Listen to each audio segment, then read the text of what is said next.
آپ سب پر سلام تھی، میں یاسر رشید ہوں اور آپ میرا ویلاگ دیکھ رہے ہیں۔ ناظرین، آج کے دن جب سرکاری چھٹی کا اعلان ہے، سرکاری چھٹی کے دن بھی کچھ ہیپننگس ہوئی ہیں۔ ایک طرف تو IMF کی طرف سے ہمیں 1.1 ارب ڈالر کی جو قسط موصول ہوئی ہے، اس کے بعد معاشی طور کے اوپر بہت سارے لوگ یہ کہتے ہیں کہ اشاریے بہتر ہو جائیں گے، لیکن حقائق کیا ہیں؟ حقائق کی بنیاد کے اوپر آنے والے دنوں میں ہمیں کن چیزوں کے اوپر عمل کرنا ہے؟ حکومت کو ریٹیلیشن میں کیا کچھ دیکھنا پڑ سکتا ہے؟ حکومت نے یہ فیصلہ کیا ہے کہ 5 لاکھ سے زائد صارفین ہیں جو نان فائلرز ہیں، جن کا سراغ لگا لیا گیا ہے، ان کی موبائل فون سمز کو بند کر دیا جائے گا۔ اب اس میں بہت سارے لوگ تذبذب کا شکار ہیں کہ ہمارا بنے گا کیا؟ اگر ہمارے موبائل فون بند ہو جائیں گے تو آنے والے دنوں میں ہمارے اوپر مشکلات کیا پیش آئیں گی اور ہمیں کس طریقے سے اس کو ٹیکل کرنا ہے؟ کیونکہ پاکستان کے اندر اگر دیکھا جائے تو ایک بہت چھوٹا سا طبقہ ہے جو فائلر ہے اور بہت بڑا طبقہ ہے جو نان فائلر۔ تو کیا صرف 5 لاکھ ہی ہیں؟ یہ وہ ہیں جو ایک بڑے پیمانے کے اوپر پیسہ کما رہے ہیں اور پیسہ کمانے کے چکر میں وہ فائلر تو نہیں بنے، تو جب وہ فائلر نہیں بنے یہ ان کے اوپر گھیرا تنگ ہے اور پھر رفتہ رفتہ یہ چھوٹے صارفین کے اوپر بھی آئے گا۔ اب یہاں پہ ایک مائنڈ سیٹ ہے ہمارے لوگوں میں کہ میں تو 30-40 ہزار کماتا ہوں، مجھے فائلر ہونے کا کیا فائدہ ہے؟ تو میرا تو ٹیکس ہی نہیں کٹتا، تو میں فائلر کیوں بنوں؟ تو آپ کا ٹیکس نہیں کٹتا تو آپ کو فائلر بننے میں زیادہ آسانی ہے۔ اس میں آپ یہ سمجھتے ہیں کہ حکومت کھا پی جائے گی، حکومت تو ویسے بھی کھا پی رہی ہے، لیکن فار دی سیف سائڈ آپ کے لیے ایک بیک اپ پلان ہونا چاہیے۔ اگر آپ فائلر ہوتے ہیں تو آپ بہت سی چیزوں میں کچھ اچھا بھی لے لیتے ہیں، لیکن ہمارے ہاں سسٹم کیسا ہے؟ سسٹم کو تبدیل کرنے کی ضرورت کیا ہے؟ ہمارے ہاں فرض کر لیں کہ ایک شخص کی جو تنخواہ ہے وہ چند ہزاروں میں ہے، لیکن اصل میں اس کی تنخواہ زیادہ ہے۔ جو رجسٹرڈ ہے وہ چند ہزاروں میں ہے، اصل میں اس کی تنخواہ زیادہ ہے، وہ مختلف اس کے ذرائع ہیں۔ اب وہ کچھ ذرائع کو ایکسپوز کرنا چاہتا ہے، کچھ کو نہیں کرنا چاہتا۔ تو ہمارے ہاں ان لوگوں کو فائدہ دیا جاتا ہے جو چھپاتے ہیں، ان لوگوں کو نقصان ہوتا ہے جو عیاں کر دیتے ہیں۔ نقصان سے مراد کیا؟ انہیں زیادہ پیسے ادا کرنا پڑتے ہیں، تو جو چھپاتا ہے وہ وہاں پہ اپنا ریلیف نکال جاتا ہے۔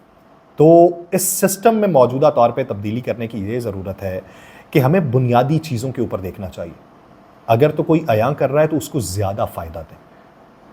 یعنی آپ اگر کہتے ہیں کہ 16% کسی کو ٹیکس لگتا ہے نان فائلر کو اور فائلر کو 5% ٹیکس لگے گا، تو کچھ عرصے کے لیے آپ یہ کر دیں کہ جو فائلر ہے اسے ٹیکس ہی نہیں لگے گا اور فائلر کو ریبیٹ کے طور کے اوپر بھی زیادہ دیا جائے گا، اور اسی کی جو چیزیں ہیں اسی کا جو ٹیکس ہے وہ دیگر سے وصول کریں۔ آپ یہ کہیں کہ جو نان فائلر ہوگا فائلر کا ٹیکس اسے وصول کیا جائے گا۔ یہ پریکٹس اگر آپ 3 مہینے تک لاگو کر دیں، 3 مہینے کے لیے، آپ کو معلوم پڑ جائے گا کہ پاکستان میں کتنی بڑی تعداد میں فائلر بنتے ہیں۔ جب ساری چیز آپ ڈاکومنٹیشن کے طور پہ لے آئیں گے تو آپ کو اس کا فائدہ ملے گا، لیکن آپ کی ترجیحات وہ نہیں ہیں۔ آپ کی ترجیحات کیا ہے کہ اگر اپنی پارٹی میں کوئی مخالف بول رہا ہے تو اسے وفاقی کابینہ کا حصہ بنا کے وزیر اعظم کا مشیر مقرر کر دیا جائے تاکہ اسے خاموش کر لیں۔ اگر مخالفین میں سے کوئی بول رہا ہے تو مخالفین کے اوپر دباؤ ڈالنے کے لیے ایک طرف سے عوامی طور پہ پیغام دیں کہ مذاکرات کے لیے اگر تم آنا چاہو تو آ جاؤ، اور دوسری طرف سے کیا کریں کہ اس کے اوپر نئے کیس بنانے کی تیاری شروع کر دیں۔ یہ حقیقت کے اندر پاکستان میں ہو رہا ہے۔ اب جہاں پہ اتنے سارے کیسز ہیں عمران خان کے اوپر، تو ایک نئے کیس کی بھی تیاری ہو رہی ہے۔ توشہ خانہ جو نیب کیس ہے ان کا، اس میں انہیں سزا ہو چکی ہوئی ہے خان صاحب کو، لیکن جب سزا ہو جاتی ہے تب تحقیقات بند ہو جاتی ہے، تب آپ کو سزا بھگتنا پڑتی ہے، تحقیقات بند ہے۔ پھر کوئی یہ نہیں ہوتا کہ جب سزا ہو گئی آپ جیل میں پڑے ہوئے ہیں پھر آ کے آپ سے تحقیقات کرنے لگ پڑے جی کہ آپ آئے ہیں ہمارے پاس یا ہم آپ کے پاس آئے ہیں تو آپ ہمیں اس سورسز بتائیں گے، یہ کس طریقے سے اور کس طریقے سے آپ نے بیچا ہے یا کس طریقے سے اس کو خریدا ہے۔ تو یہ نہیں ہوتا، سزا پھر صرف بھگتنا پڑتی ہے۔ ایک کال اپ نوٹس جاری ہوا ہے جو اپریل کی 15 تاریخ کا ہے نیب کی طرف سے عمران خان کے نام کے اوپر۔ اب سزا تو اس سے پہلے ہو چکی ہے، تو یہ کال اپ نوٹس کیوں جاری ہوا ہے؟ تو اس کا مطلب یہ ہے کہ ایک نئے ریفرنس کی تیاری کی جا رہی۔ جب آپ دیگر تمام لوگوں کو نیب خود جا کے کہہ دے جی بری ہیں، ہم یہ ریفرنس واپس لیتے ہیں، آصف علی زرداری صاحب کا ریفرنس نیب نے واپس لیا، شہباز شریف صاحب کلیئر نیب نے کیا، اور پاکستان پیپلز پارٹی کے رہنما ہیں، میں اگر نام لینا ان کے شروع کر دوں تو ان میں سے تقریباً جن کے اوپر نیب نے کیسز بنائے ہوئے تھے، جنہیں عدالتوں نے ریلیف نہیں دیا، وہ نیب نے خود ان کے کیسز واپس لیے ہیں کہ ہم یہ کیس واپس لیتے ہیں، ہم یہ انکوائریز بند کر رہے ہیں۔ شاہد خاقان عباسی صاحب کا LNG ریفرنس بند کر دیا گیا۔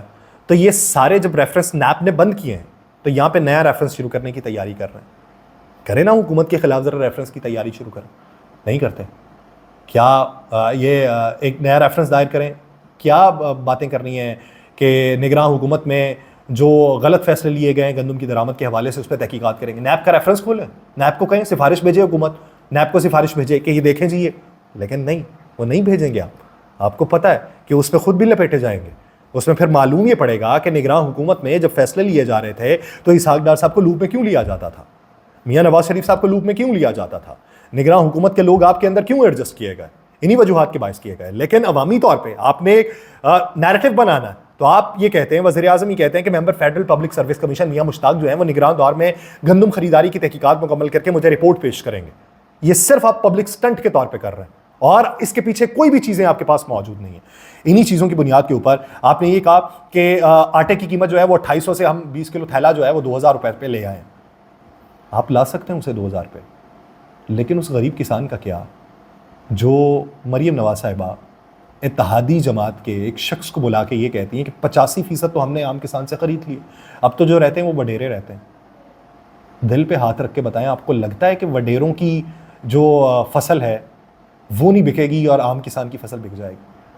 پوچھیں ذرا جا کے, یہ جنوبی پنجاب کا ذرا چکر لگائیں, جنوبی پنجاب کو چھوڑیں, یہ وسطی پنجاب کا ہی آپ چکر لگا لیں. وہاں پہ کیا حال ہے اس وقت کسانوں کا جنہوں نے گندم کی بوائی کی تھی. میں بہت سارے ایسے لوگوں کو جانتا ہوں جو روتے اور پیٹتے ہوئے دکھائی دیتے ہیں کہ اس سال بچی کا بیاہ کرنا تھا, اس کے لیے کچھ پیسے جوڑنے تھے اور ہمیں یہ لگتا تھا گندم بکے گی, چلے کچھ زیادہ نہیں کما سکتے, قوت خرید ہماری کم ہو گئی ہے, مہنگائی بہت زیادہ ہو گئی ہے, تو ہمیں یہ لگتا تھا کچھ چیزیں مینیج کر لیں گے. تو وہ کہتے ہیں کہ جو پچھلی بھی چیزیں اس کی بنا کے رکھی ہوئی ہیں نا, ہمیں اپنے گزر بسر کے لیے وہ چیزیں بیچنے کی ضرورت آن پڑے گی کیونکہ لاگت نہیں ہماری پوری ہو پا رہی. تو جب کسان کی لاگت پوری نہیں ہوگی تو 180 کسان آپ اٹھا لیں گے اور پھر کہیں گے ہم آپ کے ساتھ مذاکرات کرتے ہیں.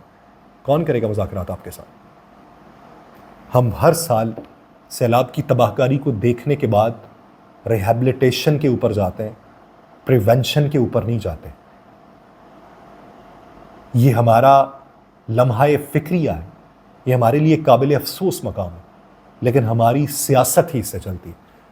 بچوں کو دے دیں, اسکوٹیز دے دیں جی, پنجاب بینک کے ساتھ آپ جا کے اشتراک کے ساتھ ہم نے کم قرضوں کے اوپر آپ کے لیے اسکوٹیز کا انتظام کیا, ان کے لیے نوکریوں کا انتظام نہ کیجیے گا. دوسروں کو تو بہت کہتے تھے روٹی کے اوپر لگا دیا انہوں نے مسافر خانے بنا دیے, انہوں نے ان کو گھر فراہم کرنے کی بات نہیں کی, ان کو روزگار دینے کی بات نہیں کی. تو یہ آپ سکھا رہے ہیں نئے نوجوان کو کہ تمہیں اسکوٹیز دی جائیں گی. اس کو بتاؤ کہ اگر اچھے گریڈ لوگے تو اس جگہ پہ تمہیں نوکری دی جائے گی. اس کو بتاؤ کہ تمہارے لیے مارکیٹ کو کھول رہے ہیں.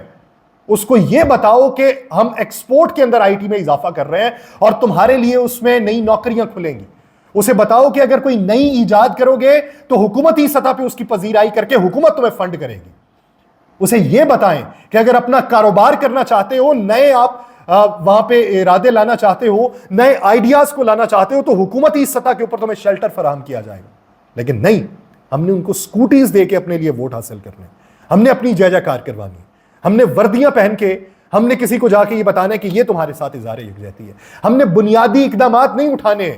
ہم نے کسان کو یہ نہیں بتانا کہ تم اپنی فصل اگر 2 ایکڑ کما رہے ہو اور 2 ایکڑ سے تم جو حاصل کر رہے ہو وہ اگلے سال تم 4 ایکڑ اگر کسی سے ٹھیکے پہ لے کے بھی بناتے ہو تو تمہارے لیے اضافہ ہوگا. ہم اسے یہ کہتے ہیں, یہ پیغام دیتے ہیں کہ 2 ایکڑ بھی بیٹا کر رہے ہو نا, چھوڑ دو, کسی نجی ہاؤسنگ سوسائٹی کے لیے بیچ دو, کچھ پیسے بنا لو اس سے. زرعی پیداوار ہمارا ملک کے اندر زیادہ ہوتی تھی, ہم نے ہاؤسنگ سوسائٹیز بنا کے اس کا بیڑا غرق کر دیا. ہمارے یہاں کے فروٹ جو ہیں وہ بیرون ملک جاتے تھے تو لوگ حسرتوں سے اسے دیکھتے تھے. اس کے آرڈرز جو ہیں وہ پہلے سے ہی ہو جاتے تھے اور مال پہنچنے پہ بک جاتا تھا. لیکن اب جب درختوں کو کاٹ کے وہاں پہ ہاؤسنگ سوسائٹیز آپ بنائیں گے, کیا کریں گے؟ پھر دنیا میں جا کے ڈنڈورا پیٹنا شروع کر دیں گے, دیکھیں جی فضائی آلودگی آپ کی طرف سے آئی اور ہم نے اس کی تباہی برداشت کی ہے, ہمیں کچھ پیسے دو. ہم نے کوئی اقدامات نہیں کرنے, ہم نے کوئی بہتری کا منظرنامہ نہیں روشن کرنا, کر ہی نہیں سکتے. ہمارے اندر اتنے گٹس ہی نہیں. مجھے دیجیے اجازت, اللہ نے کے بعد.